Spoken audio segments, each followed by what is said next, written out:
and welcome to Great British Ghosts. Today I'm in London, which certainly has more than its fair share of hauntings. Later on, I'll be going on a historic ghost walk. But first, I've come here to the Grenadier pub in Knightsbridge, which has an intriguing story about a soldier. The Grenadier is a tiny pub tucked away in the cobbled streets of Belgravia, which has a colourful history. It was once used as the officers' mess of a nearby army barracks and is said to be haunted by the ghost of a young officer who met a sticky end in its cellars. London historian Richard Jones agreed to show me around. So this is one of London's most hidden, historic and haunted pubs. It started life as an officer's mess, and that's why we have all this military memorabilia around the walls, hats, guns, swords, pictures of soldiers, etc. And in the days when it was an officer's mess, the story goes that a young soldier was caught cheating at cards, and this just wasn't the done thing, and his mates were so furious they subjected him to a flogging and a beating, and they accidentally killed him. Now nobody knows exactly when this happened, if it did happen, but tradition maintains it was in September. So September's the month when a lot of the paranormal activity tends to happen here. And just over at the bar here, there was a very bizarre happening in the 1970s when a police detective was standing at the bar and he sensed someone standing next to him and looked around and he could see cigarette smoke, but there was nobody next to him, no cigarette at all. So he reached out in the direction of the smoke and suddenly screamed out and pulled his fingers back, having burnt his fingers on an apparently invisible cigarette. So how do you explain that paranormally? We can't. It's just one of the bizarre things that happens in this haunted pub. And something even more bizarre happened here in the 1980s. A TV crew came to film here one night, and the brewery sent a photographer along to get some souvenir snaps. And the photographer photographed this corner here. And in that window, when he looked at his photograph later on, he could see what appeared to be a sort of a very hazy face. And he got a bit of a ribbing from everyone who saw it, saying, "Oh, it's obviously you can just see the shape of the trees there." So he blew the picture up, fully expecting the image to sort of split apart and divide as he blew it up. But instead, it got clearer and clearer. And they actually saw that it was the face of a young man with a handlebar moustache, face pressed up against the window. And is it thought that that's the soldier that was killed? Some suggest it was the soldier that was killed. Others aren't too sure, because obviously so many people have passed through this pub, and any one of those could be the ghost that comes back to haunt it. How do you explain the face in the window? Well, the face in the window is an interesting one because it's something that's actually caught on film. The sad thing is I can't trace this photograph because I would love to see the photograph because then obviously I'd be able to look at it and draw a conclusion. But often you do get ghosts all picked up on film. People will take photographs of a window, they might take a photograph of a corner, and something that's not there at the time, when they actually come to look at the photograph, they'll see something there that they hadn't seen at the time. So I think it's to do with the fact that everyone was concentrating on other aspects of the pub, and looking at the window wasn't really high on their agenda, and it's only when he'd taken the photograph, gone away, and then looked at the photograph closely that he actually saw the face.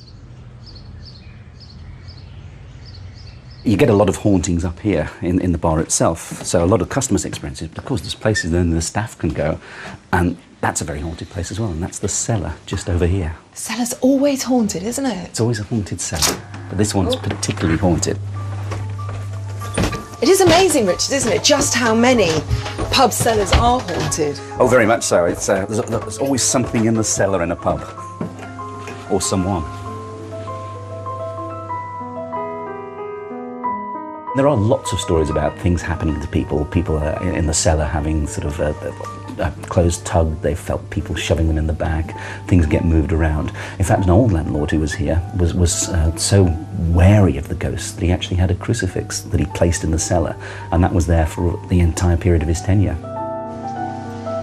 It's actually not too bad, this cellar, is it? It's not too bad. It's very low. Yes, it is low, but it's not one of those really dark, horrible places. Not oppressive. It's not oppressive, but it's a fantastic little location because lots of sort of strange things happen down here. And folklore maintains that there's actually a tunnel here that goes from the Grenadier and goes to Apsley House, number 1 London, which was the home or the house of the Duke of Wellington, and he could use the tunnel supposedly to get back and forth in privacy without having to go through the London mob or having to tread in all the filth that scattered the streets in his day. So the Duke of Wellington could just walk through the tunnel and come here for his pint of beer? folklore maintains, yeah, he could just come out, have a drink, sit at the bar, and then make his way back, no matter how sozzled, back to his house. That's so cool.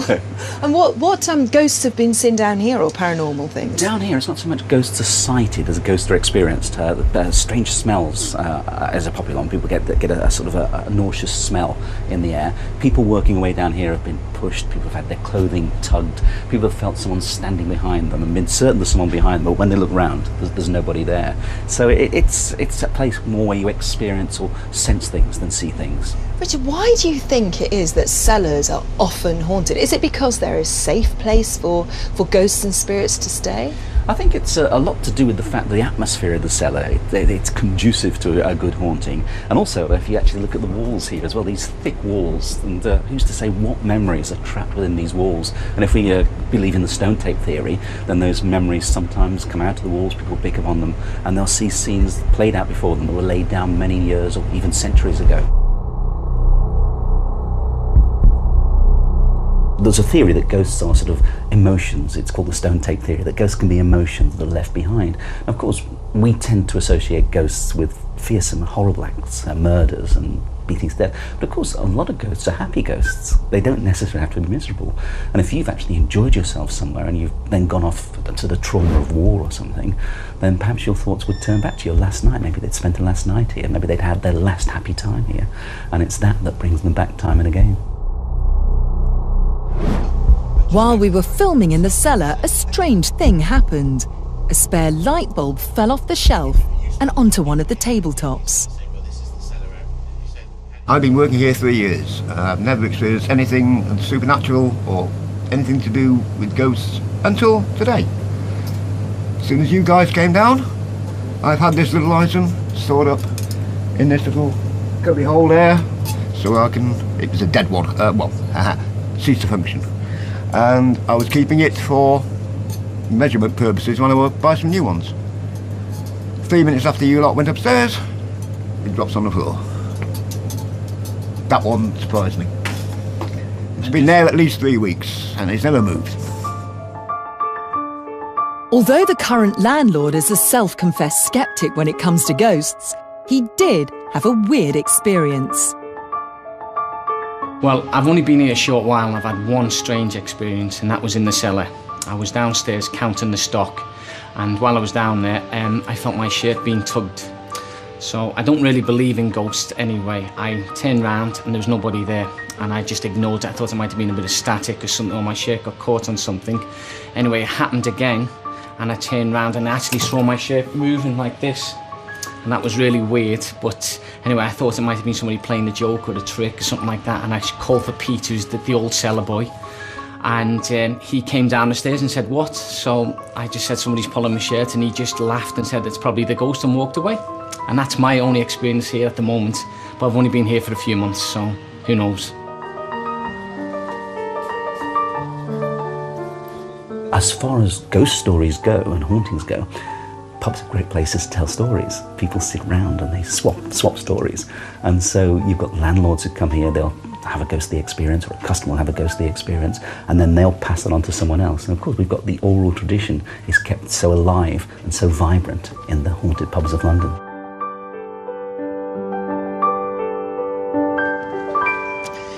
The Grenadier pub is a real hidden gem in the streets of London, full of atmosphere and history, and quite frankly, it would be a travesty if it wasn't haunted.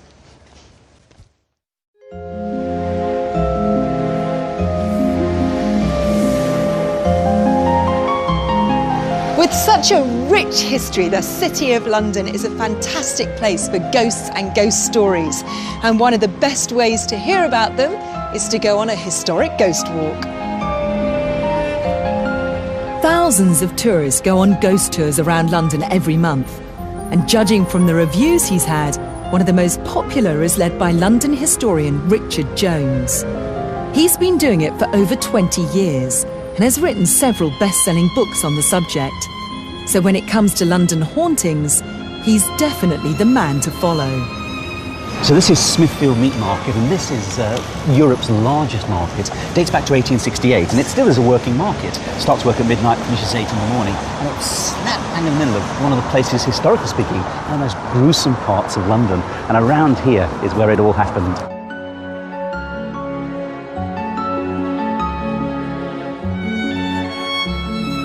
There are places that we don't really know why they're haunted, but we're now coming to a place we most certainly know why this is haunted, because for many centuries this was one of London's main execution grounds. And one of the most gruesome forms of execution in the Middle Ages was that of being hanged, drawn and quartered.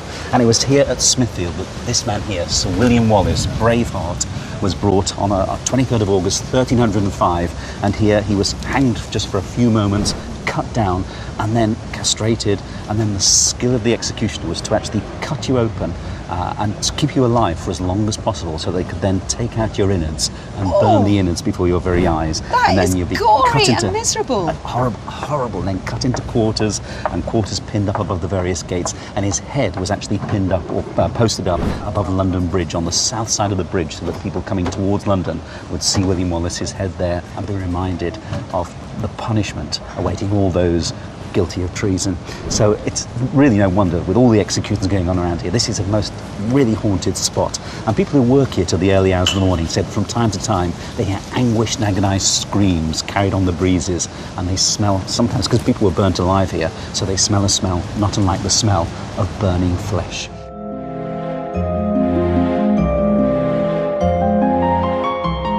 This is the Hospital of St Bartholomew, and it's the oldest hospital in London still standing its original site. It's occupied this site since the year 1123.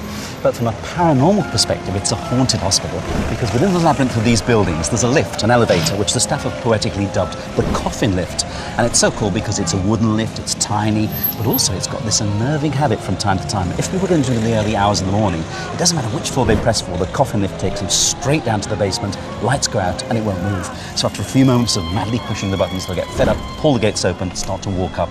Lo and behold, the lift's waiting for them on the ground floor with its gates open, its lights on. So now they think enough's enough, and they'll start to walk up to the level they require. As they do so, very slowly, the lift begins to follow them from level to level to level. And to give you some idea of how unnerving it is, it's an old-fashioned elevator shaft where the stairwell goes around the open shaft. So as you're walking up, you can hear it and see it creaking just a few feet beneath you. You stop, it stops, continue your journey, the coffin lift creaks into life and follows you step by step by step. That is very weird. It's a creepy tale. It's one of the best-known stories of the hospital.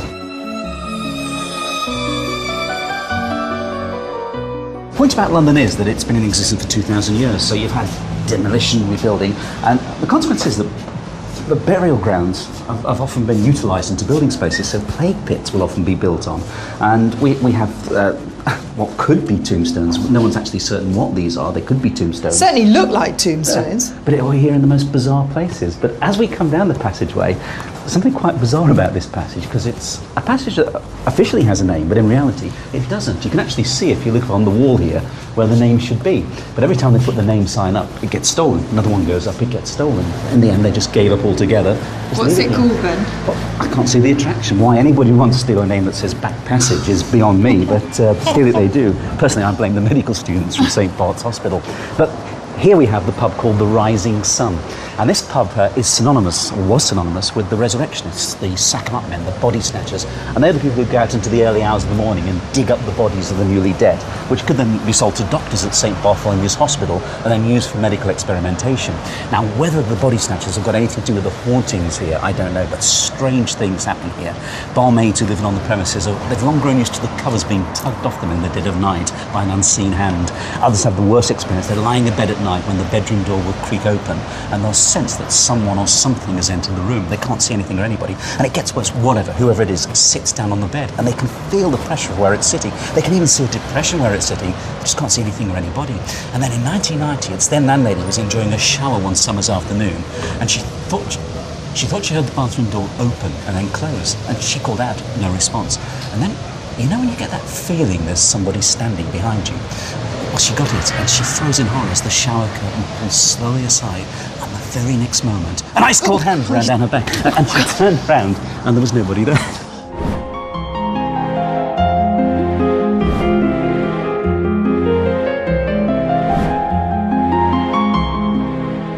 Now, we come to this building here on the other side of the road, and this is the oldest parish church in London. It's the Priory Church of St Bartholomew the Great, and it dates back to the year 1123.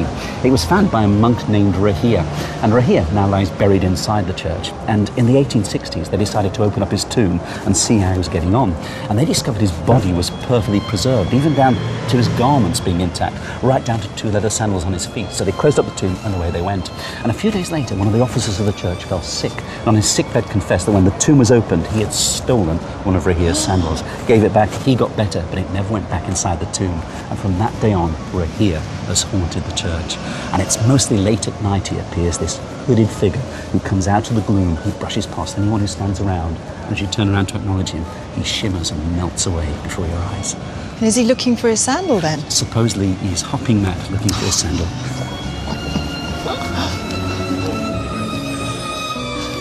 Hopping mad. Did you just make that up, or is that a regular one? Spur of the moment, that came to me. I'd like to introduce you to Mr. Butterworth. There's an interesting ceremony around this tomb that goes back several hundred years. But if you had arrived here 100 years ago, around this tomb here, on Good Friday, you'd have found a group of poor widows, and silver sixpences would be dotted all the way across the tomb. And the idea was that he left a bequest for poor widows every Good Friday to come here and remember him. And so they would take a silver sixpence, and then they would turn and they would take a hot cross bun each and make their way off. And that ceremony was a really popular ceremony. Nowadays, there's not that many poor widows in this parish, so nowadays they actually do use the choir boys or the church officers, and it's gone up to 20 pence and a hot cross bun and a glass of sherry for those who attend. And why did he do that? Nobody knows for certain the origins of the custom. Some say that it's because he died a bachelor, and he was so terrified nobody would remember him that he left this bequest for the poor widows of the parish to actually remember him.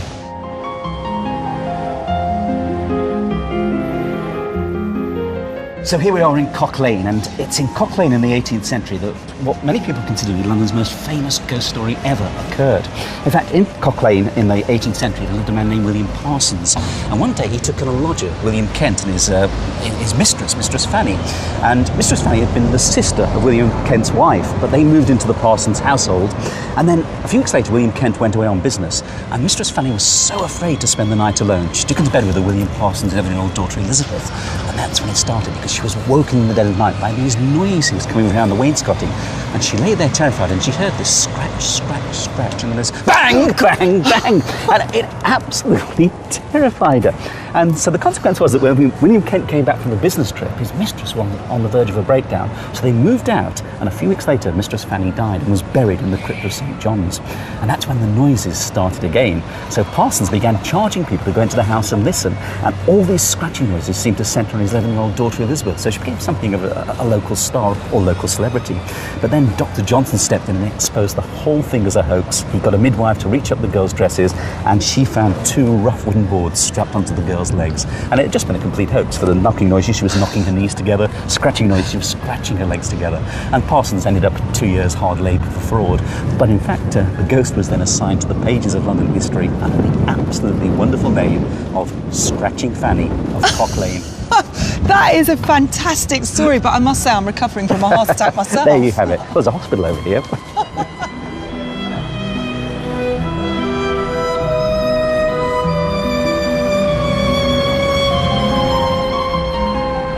Well, we've arrived on London Wall, and this really shows what London's about. We've got the modern buildings here, and almost lost amongst them, you've got this Barbican Tower from the old Roman wall. It goes back to AD 200, so we've gone back 2,000 years into London's history. So this must be a place where there are ghosts. Well, this has what is perhaps one of the oddest ghosts in London. There was a letter sent into one of the city newspapers in 1912 when a reader wrote in to say he was passing a segment of the old Roman wall late one December night, when all of a sudden a hand reached out of the wall and slapped him across the face. And he spun round, and as he did so, he saw a tall, dark figure striding towards the wall. And as he watched in amazement, it just melted into the stonework. And that was it. He was out of there that night. But the next day he came back, determined to find a natural explanation for his experience, but he couldn't. And he came to the conclusion he'd been assaulted by a ghost. And has that ever happened since? No, the only thing that's ever happened is on the walks I do, several people have taken photographs of the segment of the wall, and they've actually had a face on the wall has appeared. But this really is a historic part, because just over here is the Church of St. Giles Cripplegate.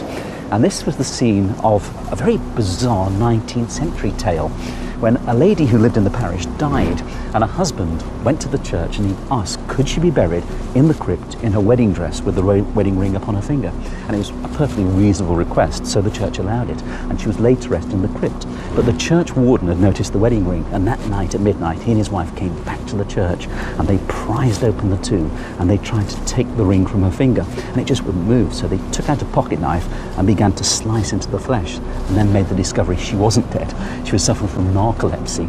So she came back to life. They ran away. She staggered out to the coffin and she picked up their discarded lantern, and holding it before her, she came walking home through the streets. And then she knocked on her door, and she knocked, and eventually the maidservant heard, lit a candle, came downstairs. She opened the door and screamed out at the top of her voice, seeing her mistress there in the doorway. And she went racing to the master, saying to him, wake up, wake up. And he said, what is it? She said, you'll never guess who's downstairs. Your wife's come back from beyond the grave to take us with her. And he went down, he found her perfectly alive. He gave her a hot drink, put her to bed, and she went on to live for another 35 years. And when she finally died, she was buried back in the crypt and given the nickname the Cripplegate Ghost. That's like a living ghost, Well, exactly much so. Oh, my heart is definitely weaker after this.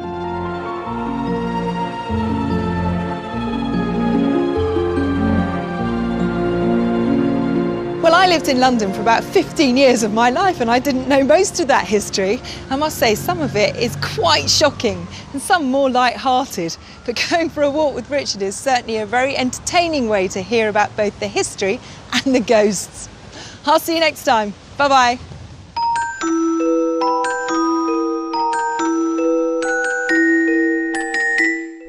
Next Friday, Martin Shaw is the detective coming to terms with the brave new world of 60s Britain and a shocking case of long-buried abuse. Inspector George Gently is new at 9, but next, El Alamein, the soldier's story.